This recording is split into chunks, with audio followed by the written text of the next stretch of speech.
What's up, YouTube? It's your boy Lucid Alvar here today with another video, and today we're actually going to be doing a Kenshi timeline video. Now, before we even get into the video, I do want to say that we are closing in on 1K, and to make sure to hit that subscribe button. Also, if you do want to help me on future videos and stuff like that, also join the Discord down in the link below.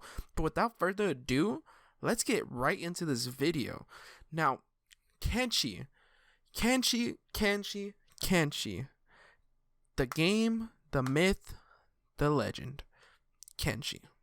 Just say that in your head for once. Like, who comes up with this type of name? Kenshi.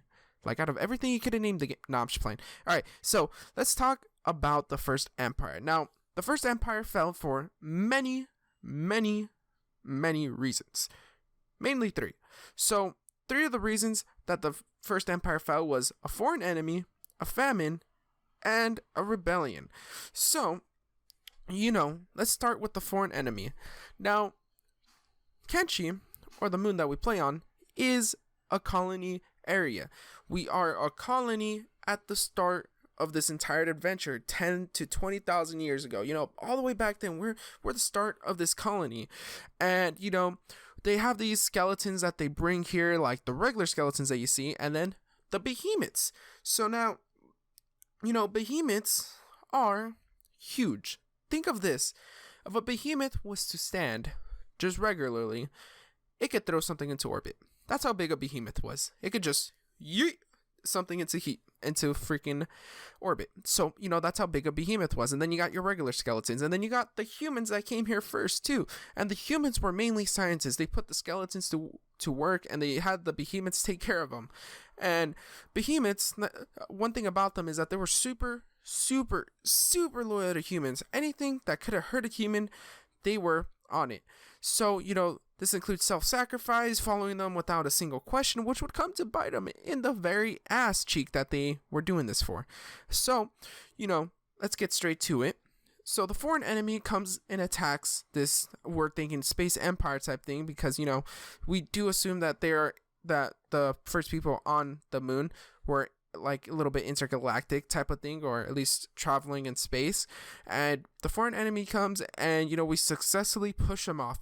But some smart human thinks, hey, if these behemoths get into the wrong hands, they could potentially wipe us out. So why don't we do it first?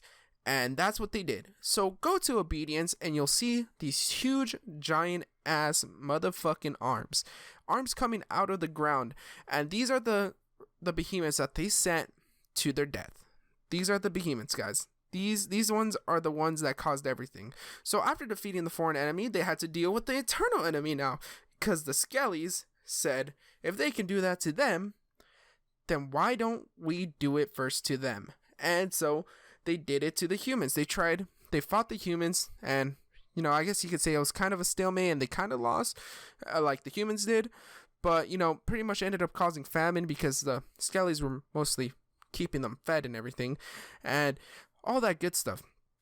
Anyways, the Skellies decided to rebel, and they ended up winning, and they caused the Chaos Age. And the Chaos Age was really just this, really hard place to document, because there's not much on it other than Stobe, a behemoth that wasn't at obedience. Get this, a behemoth wasn't at obedience.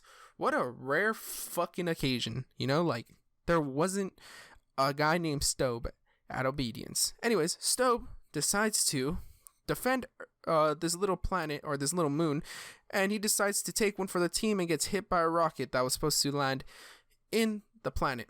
And so, now during this Chaos Age, everything's happening, and Catlon gets hit with the bright idea. The bright idea Catlon gets is that he should, and I believe he thought in every way possible, that he should build a second empire, but make it better than the first empire. Make everybody come together, and yeah, he didn't do any of that. So he ended up creating the second empire with Tin Fist and Io. I always forget this guy's name. I don't know if it really is Io or not. Just like my notes always say Io, so that's what I'm calling him. Io, the leader of the machinists. That guy. He's a snake. Anyways, without Catlon decided to create this entire second empire and everything. He tried making it better, but throughout the millennia that he ruled, he started human testing. And when he started creating these human testing stuff, you know, he ended up creating a Shek. So he created a Shek. And the Shek are very, very loyal people. Now think about that.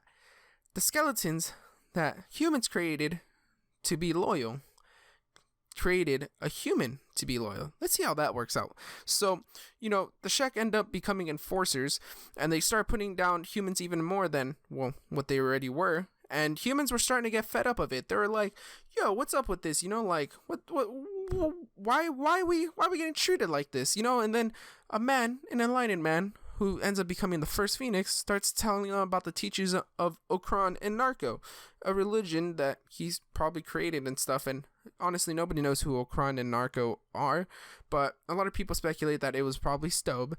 And, you know, Stobe is kind of a OG, so we'll give him that one. Anyways, so they start this religion and everything, and, you know, this is where you start seeing the rise of the Holy Nation.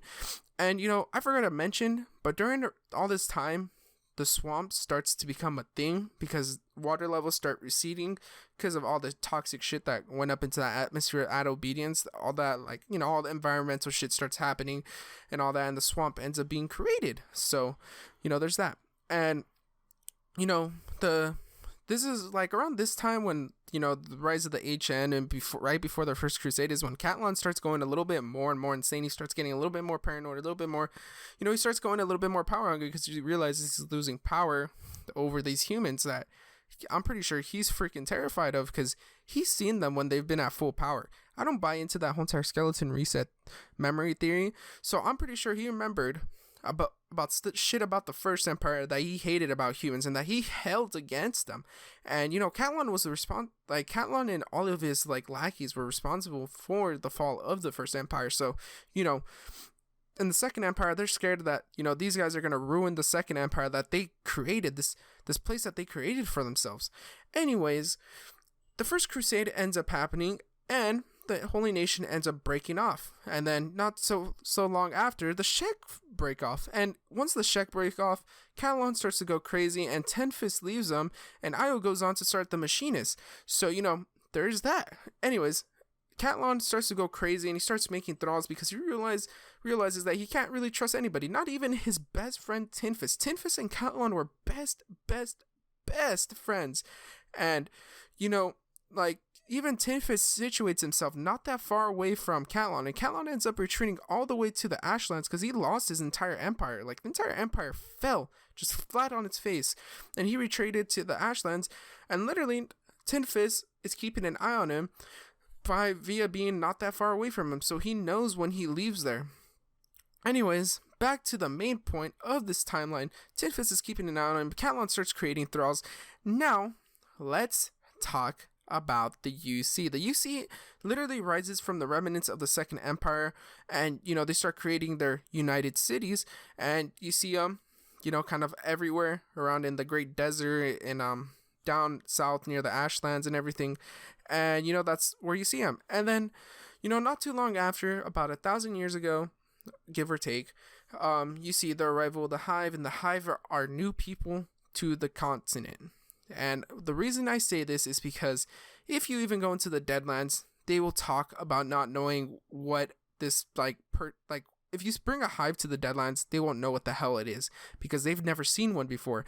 And considering that they don't forget anything, that is a big thing because that means that Hive are natives to the homeland. Anyways, you know, after all this, you know, you come along and you get to decide where the story keeps on going.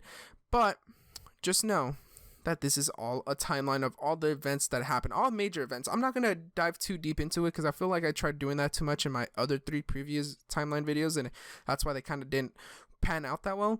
And this one is just more of like all the big events that happen throughout the times. And, you know, that's the best I can do. Hopefully you guys did enjoy. Remember, leave a like, subscribe, do all that fun stuff, and peace.